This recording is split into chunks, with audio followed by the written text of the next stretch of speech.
สบายดีเนาะหมดสุขสุขคนเนาะพี่น้องก็บ่มีหยังเนาะปลูกมันคือเก่าเนาะมื้อนี้ก็ใส่น้ำยาเนาะกันปวก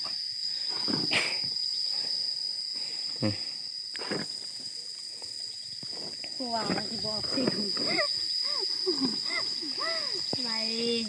เบิดแห้งแล้วเบิดแห้งเลยเข้าแล้วอัดลำมันนี่หากระกองแล้วโอ้เมื่อย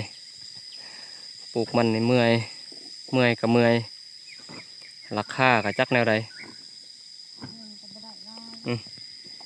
ราคาก็ถูกเนาะคันสิบ่ปลูกก็บ่ได้กินเนาะ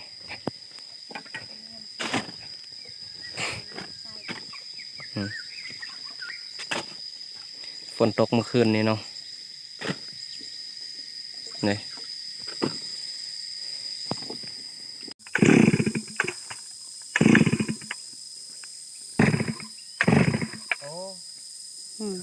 แล้วนึง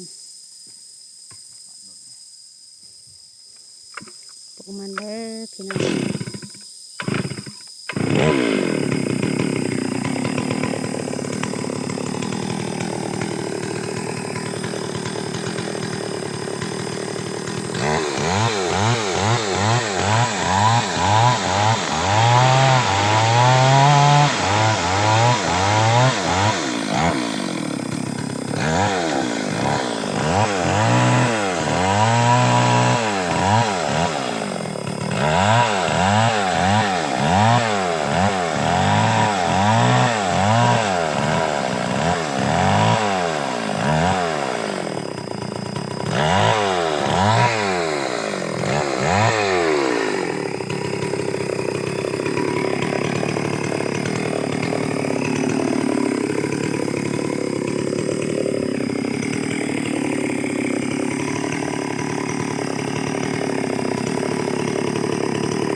คักอยู่ถอนพันลอยมีน้ำเนาะนวลเต็มพอดีนี่20 เซนผู้ใดปลูกซ้ำใดก็